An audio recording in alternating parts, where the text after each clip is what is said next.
30 Minutes with Ron.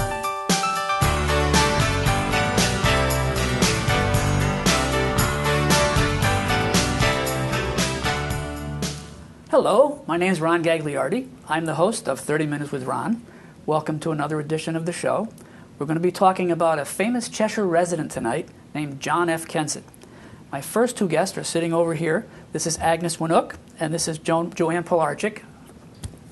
And we would like to have you tell us what you do in Cheshire and how you're involved with this. My name is Joan Pilarczyk, and I'm the director of Artsplace. And I have a abiding love for Kensett and exploring his life and history along with my colleague. And I'm Agnes Wnuk, and I was very lucky to be hired to work with Joanne, who brought me into the wonderful world of Kensett research. All right, now, let me tell you a little bit about John F. Kensett from my point of view. I'm a retired elementary art teacher living in Cheshire. It's late 1996 or so, and I find out that there's a famous artist who lived in Cheshire, and hardly anyone knows anything about this guy. So I decided it was my job to let the world, at least the Cheshire world, know about John F. Kensett. So I did some research. I found out that there's a building in Cheshire that was the site of his house. And it is currently a place where Bliss Wedding Bridal Place is. And so I went to this place. At the time, it was a funeral home, Alderson Funeral Home. And I asked the owner if we could have a mock wake of John F. Kensett. And it was on the anniversary of his death. And I hired someone, actually didn't hire someone, I asked a friend of mine named Joe Trifolo to be John F. Kensett. And so he dressed up in the costume of the period, and I'm going to hold it up right now.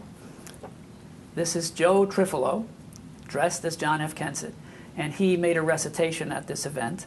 I also found out that John F. Kensett was a Mason, and I learned that at his wake, the Masons conducted the honorary Mason's wake that normally happens when a Mason dies. So I knew that there was a Cheshire Mason group, and I asked them to be part of what we were doing. And there was a gentleman named Sterling Jewett who played songs that were actually played at John F. Kensett's wake. And so that was the start for me. This was 1997.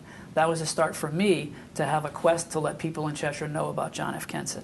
I actually went to the town council, and they agreed to name a corner after John F. Kensett. So you don't know this, but there is a corner, John F. Kensett Corner, here in Cheshire. Someday there will be a banner there, but it's right across from Cheshire High School. So that's the past with John F. Kensett. Now let's go to the present of John F. Kensett. A couple of years ago, Joanne Pilarczyk and some folks with the CPFA, Cheshire Performing and Fine Arts Committee, they decided to do a booklet about John F. Kensett. And I want Joanne to explain all about that. Well, I was sort of similar to you, Ron, in that I was excited to live a block away from where a very famous artist had grown up. And I couldn't find any of his artwork until I traveled to Spain and saw it hanging in a museum, and it said, John F. Kensett, Cheshire, Connecticut. And no matter where I went then, I would ask at every museum to see the Kensetts. But when I mentioned his name in Cheshire, no one was aware of him.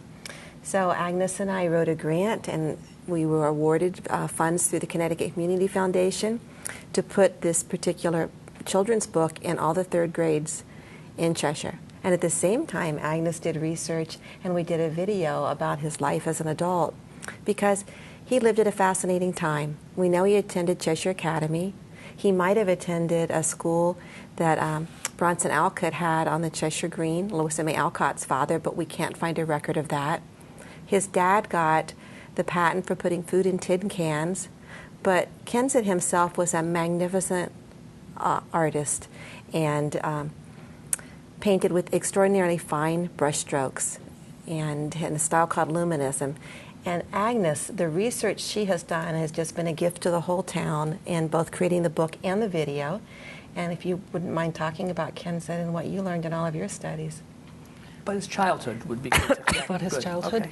Well, his mother was a New Haven native. Her father lived in New Haven, and his father was a president of Yale, and he was a professor there as well. From his father's side, his father emigrated from Great Britain. He had a very exciting life as well. He started out apprenticed as an engraver as a young man, and he didn't particularly, I think, like that work. He ran away to the United States, where he met Kensett's mother when they were married here in New Haven. And it's interesting because I think that his parents really formed the kind of person that he became. His mother, coming from a very religious family, her grandfather being a minister, Presbyterian minister, there was a lot of religious thought, and I think that comes through later on in his work. From his father's side, there was that creativity, both from being an engraver, which he was here in Cheshire. He and Mr. Shelton had an engraving business in town for several years. And also, as Joanne had mentioned, he was also creative in a different aspect, in the business aspect of trying to develop cans, putting food into cans. So these two different things kind of came together. And when you look at Kensett's art, obviously there's that creativity, but there's also that religious aspect. Mm-hmm. Most of his landscapes, when you look at them, the figure of the man is very small in this vast expanse of nature. And sometimes it's only a boat that you see on the horizon. So you're really seeing that religious aspect in nature. Mm-hmm. I think that he was also later on influenced a lot by the transcendentalist movement as well. That also gave... Right. But he worked as a child with his father. I don't know how much he worked with his dad. I know that he must have been influenced by the engraving, because he was very young still when his father transitioned from engraving to the can-making business. Mm-hmm. But I'm sure that living with his dad, it would have been impossible for him not to have seen what it's like to be an engraver. And he must have had some talent, shown some talent, because he's the only one of the 5 children who actually became an artist. Mm-hmm. His other brother went into the canning business. So yes, I'm sure he must have been influenced by his father. He actually learned the craft of engraving with his uncle, his mother's brother, in New Haven. So he spent much of his time up until about 1835 in the area, in Cheshire. Mm-hmm. And in New Haven. And again, the engraving aspect is very important in his art as well. It gives his artwork that linear aspect, right. The very detail-oriented aspect to his artwork. I think you really see that coming through as well. Mm-hmm. So although he really dreamed of being an artist, a painter, that the beginnings in engraving, I think, influenced him in a positive way. Right. It gave him that style that he's known for. Now, his uncle's last name was Daggett. Daggett, right? yes. That's, and that was also the name of the president of Yale, right? Yes. Yes. Yes. Daggett. We probably should say when Kensett was born and when he died, because Mm-hmm. you're the person who has all that wonderful knowledge. Well, he was born in Cheshire in 1816, March 22nd. He lived here during his childhood, and then, like I said, in New Haven as an apprentice, learning the art of the engraving. In 1840, he achieved his dream of sailing to Europe, and he spent 7 wonderful years there.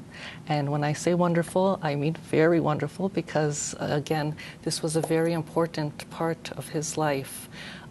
It's in Europe. He met his paternal family in England, his grandmother and his father's Mm-hmm. brothers. But even more so, when he went to Paris and to Rome, that's where he meets all of the people who would become very important in the latter part of his life. Right. It's where he meets the patrons of the arts who would go on to buy his paintings. He meets all of the artists who were famous during that period, the writers, poets, government people, just a wide array. Okay, now we're going to have to leave his life there for a minute because I want to get something that's going on currently. It turns out that there's going to be a massive celebration of Kensett's birthday. He's turning 200 on March 16th, 2016. March 22nd. 22nd. I kind of jumped the gun. Yes. Yes. Well, I was born March 23rd, so I always identify with that March 22nd. All right, so tell us what's going on. There's a committee. Who's on some of the names of, or some of the events, or some of the people? We've invited everybody in town to join us. So we Right. have people from Suburban Garden Club and the Garden Club and Cheshire Academy and Cheshirepedia, Cheshire Historical Society, the Land Trust. And everybody has different ideas. It doesn't matter if it's something they're going to celebrate in their club or for the whole community. And lots of funny, wild ideas. Artsplace is going to sponsor a birthday party, and we're having a local potter make pieces of make pieces of pottery to put a free piece of cake on when you show up with this, and it will have Kensett's name and birth date engraved on it. That's Jan and be sold. Lesnikowski? That's right, Yeah. for a limited time. We're having a banner contest so that the banner will hang outside Artsplace. It could be any type of birthday cake, but say Happy Birthday Johnny or John Frederick Kensett. It's for all ages to apply. And we have many other fun ideas, as in having your friend be walking through Cheshire dressed up as Kensett. At odd times, you might see him in Stop and Shop or down Main Street, and there'll be Cheshire sightings. Agnes has created a wonderful Facebook page and Instagram, and it's happening now with photographs every day. Ah, So and there'll be a we just- website at some point. There'll be a website or tied to our website at Artsplace. It's a great collaboration of the community and the melding of arts and history to celebrate this wonderful artist who ended up founding the Metropolitan Museum of Art. I mean, we should be so proud. Right. We're seeing what he saw, in town when we drive around and the steps we walk. So there's actually a couple of Kensetts still in Cheshire. Yes. We don't say where they are because we don't want someone to visit the owner and then remove that from them. But I've seen one of the larger ones in Cheshire, and it's just magnificent. And I've seen some of his in museums that are really fantastic. The luminosity is amazing. Tell us a little bit about his style. Well, it's interesting. The period during which he painted, there was a style that was appreciated, and there was also the type of art that he wanted to create. So depending on which museum you go to, you see a wide variety of work and of two different types of styles. Some are a little darker, more of a woodland aspect. Then you have the other ones that are, like you mentioned, the luminist style, which are much more geometric. So it depends on where you go. So very often I think people go and they say, oh, is that him? Is that his work? Because there is such a difference, which makes it very interesting. But I think it's, you as an artist, you have to paint what people want to buy. He wanted to support himself as an artist, so he had to do some artwork that would be saleable at that time, that was popular at that time. But he was also a lover of art and wanted to express himself. One of the best. And I'm sorry, I have to wind you up because we do have another guest coming on. But I want to thank you both for coming. And I'm sure the celebration is going to be fantastic. We just hope everybody feels free to call us at Artsplace if they'd like to join this committee and come up with their own birthday celebration ideas. We welcome any creative thoughts. Excellent. Inspired by Kensett. Thank you, Ron. Thanks, Ron. All right.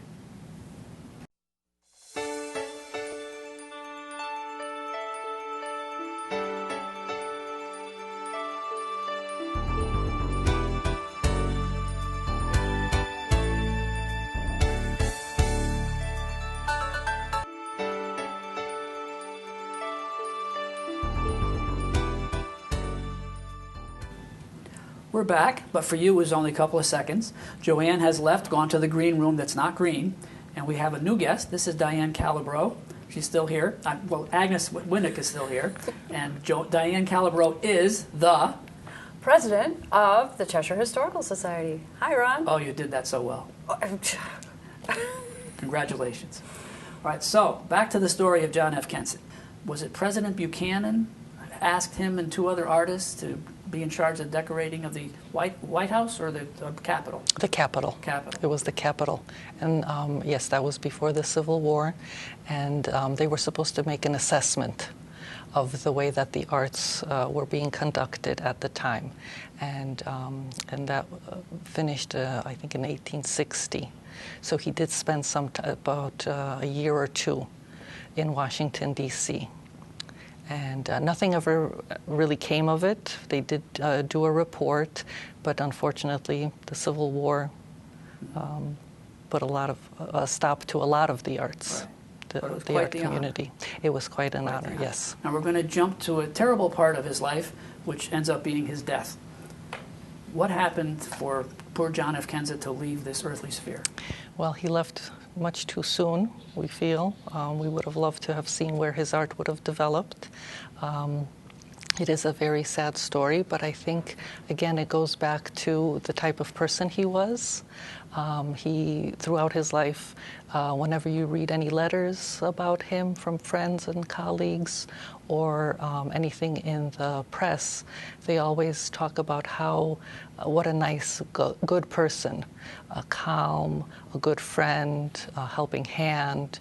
A lot of the things that he did was helping others, but for that situation, he and a very good friend, another artist in the late 1860s, had bought some property in Darien, Connecticut. And this was an island. It's called Contentment Island, and it was only accessible through a causeway at that time. It was a farm, and they bought the property. And one day when his friend happened to be leaving, the wife of this friend took him to the train station, and as she was coming back, the water rose, and so the causeway was starting to get flooded, and the horse and buggy that she was driving tipped over into the water, and she drowned, unfortunately. And Kensett, we don't know exactly because there are different tales depending on who was telling the story. He either went to try to rescue her, or he went in to retrieve her body. But this was in the fall. It was very cold, and she unfortunately died, but he contracted pneumonia. And he died in New York City in December, about a month later. So yes, it was a very sad story. But again, it speaks to the type of person that he was. Right. Okay, now that story, I assume, might be in this particular unit right here. Can you tell us about that, Diane, this notebook? This is the John Frederick Kensett, a young artist's birthday adventure. We have this at the Cheshire Historical Society. And this is a project that your group really put together. Yes, Joan did a fabulous job. It is the highlight of our third grade tours at the Cheshire Historical Society. And one of the remarkable parts about it is there are illustrations in here that match some of the places, rooms in the society. And for many of the young people, it's the first time they connect a picture with where it was drawn, and they have to make that huge jump in their imagination to say, wow, this is like magic. That's the most frequent responses. It's like magic to see the drawing and to see the scene that it was drawn from. But it really brings Kensett to life for them. It tells a wonderful story about Kensett, and it explains what Kensett's life would have been like as a child, the same age that they would be. Mm-hmm. And of course birthdays, which are so extraordinarily special for young people. Right. And Tony Ruggiero, who's a Cheshire resident, was the artist for this project. Yes. Mm-hmm. Did a fantastic job. Yeah. Now tell us about the Cheshire Historical Society in relationship to John F. Kensett. What do you have there that people would be interested in seeing? Well, one of the things I'm very proud to say is that I have a Kensett. And when I go to the Cheshire Historical Society, in our exhibit room, we actually have what we've referred to as our small Kensett. It is physically small. Many of his pieces are quite large, but ours is small, and it's a study of Niagara Falls, and it's all tucked away behind plexiglass, but very viewable. And people can come to the Society and see our small Kensett anytime they'd like, by appointment or on our Sunday visiting hours from 2 to 4. Ah, and there's some photos of Kensett there? We do. Now, understand the year, right? This would have been 1850, 1860 60s. period. It's not like people were taking selfies. So what I have is a picture that's maybe 3 inches by 5 inches. That was huge technology at this time period. And it, of course, is sepia, meaning black and white. It's not color. But it is a picture of John Frederick Kensett sitting in a chair, looking very, what would you say, stately? Debonair. Yeah, debonair. As That's well. a good word. Yeah, yeah. And it is next to our small Kensett portrait. Okay, now how does the Cheshire Historical Society fit into this celebration that's coming up? Well, we try to support anything and everything that Artsplace brings that we can. You know, most anything. You know, our goal is to keep Cheshire's history alive. And when Joanne and when Agnes came to us with this idea of a town-wide celebration of the Kensett birthday, we were so excited and immediately thought of the different ways that we could put this together. One of the very first things that we're going to do is for our Christmas party, which is December 20th, 2015, we're going to have an entire Sunday afternoon that will be a Kensett Christmas celebration, as if Kensett lived in our house. And we will have ornaments. All of the ornaments will be of Kensett works. Some will be of Kensett himself, of where Kensett lived in Cheshire. The house will be decorated as if an artist lived there. And I can't take any credit for the bulk of that decoration. That's being done by the Suburban Garden Club with Rita Giannetti. But for us, we will be there basically painting our house red in celebration of Kensett. Ah, excellent. Now, is there some kind of a special thing that people will be drinking at that event? There's another group in town. It's called Cheshirepedia, and they're hard at work trying to concoct a Cheshire cocktail, and that cocktail is spelt with a K for cocktail. Kensett cocktail. Kensett cocktail, that's it. And what they are working on are alcoholic beverages that would have been available at his time period. So that would have been rum, hard cider, and some maybe apple wines, things of that nature.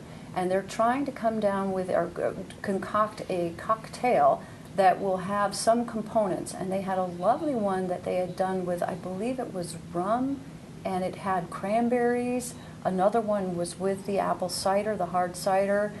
And I said, you know, this is all fine, but we also need to have a non-alcoholic version. So they're hard at work trying to make something that would be just as marvelous that would pair with that alcoholic version. So we'll have both versions. We want to have both of them, and perhaps even the contenders for whatever one isn't chosen, at the Christmas party. So that will be the beverages that we'll be serving at the party. So these could actually come from Cheshire and go out to the rest of the world as the Kensett cocktail. Well, the idea is to somehow get that recipe out to all the local restaurants, that they might also consider serving this with their dinners and through this Kensett celebration period. And we were thinking that it would be fun to have, say, Kensett desserts. I mean, this would be if restaurants could get on board with this, and Right. It really depends. I mean, that's a huge use of their resources. But if they chose to do that, people in Cheshire could go to the various restaurants and establishments in Cheshire and say, I would like a Kensett cake, I would like a Kensett cocktail. And the people there at the restaurants would know exactly what they're asking for and provide that to them. Excellent. Now, I just want to let our viewing audience know that this small Kensett that's at the Society at one point was just hanging on a hook. And I've heard that it was a little tilted even, because there was a gentleman who was doing a raisonné, which was a work of all of Kensett's paintings and drawings. And they had heard that there was something at the Cheshire Historical Society, so they came to see it and take photos and learn about it. So after he saw this and the state it was in, he went to the president at the time and said, you know, you probably should make that attached to the wall a little bit more thoroughly so that someone just couldn't go and grab it off the wall and take off with it. So now it's actually screwed to the wall, I believe, and you said it has the plexiglass. Yeah. But you were telling me something about directions for the fire department. Well, I just want to back up. We also reframed it. So it now has a gold frame around it, because prior to that it was just like an old, it was pretty bad. But now it's better. It's in a gold frame, and it is tiny. It is smaller, probably half the size of this notebook. And so now it's more resplendent in its gold frame. There's a plexiglass box around it, and there's a special tool that unlocks that plexiglass, and it's hanging in a special secret place at the Society. And just in case, I mean, God forbid, if there were a fire, the firemen have already, they're already instructed where this little unit is, how to get this thing off the wall, and that is the very first thing that needs to be rescued in the event that there was any issue with our building. The other piece that we have, an over-the-mantle painting, that's the second choice. Get those two things out of the house. We'll worry about everything else as we have to, Right. but those are our two most precious things. Excellent. Now we're getting close to the 2-minute point of our show, and I always like to ask my guests if there's anything that they wanted to say that I didn't touch upon when I was asking them questions. So let's start with Agnes. Is there anything special you want to tell us about Mr. Kensett? Oh, there's so much to talk about with Kensett. You're asking the wrong person. I guess the impression I would like people to come away with is that that he was a wonderful painter, and that it's that you can see his paintings in a lot of museums, even here in Connecticut, and in most of the states. Most every state has at least one museum that has a Kensett in it. Wow. So wherever you go, don't forget to ask if one of them happens to be hanging. Excellent. A Cheshire resident. All right. Diane, anything we missed that you wanted to talk about? I just want all of Cheshire to hear about the birthday celebration, participate in the birthday celebration, if not through the Cheshire Historical Society, then through Artsplace. It is certainly worthy. It's something that I am very, very excited about, and I am so excited to be partnering with the Artsplace group. They are the best part of my day when they call or email me. So that's the story, ladies and gentlemen. You may not have known about John F. Kensett before, but by the time all of this happens, you will definitely know about John F. Kensett.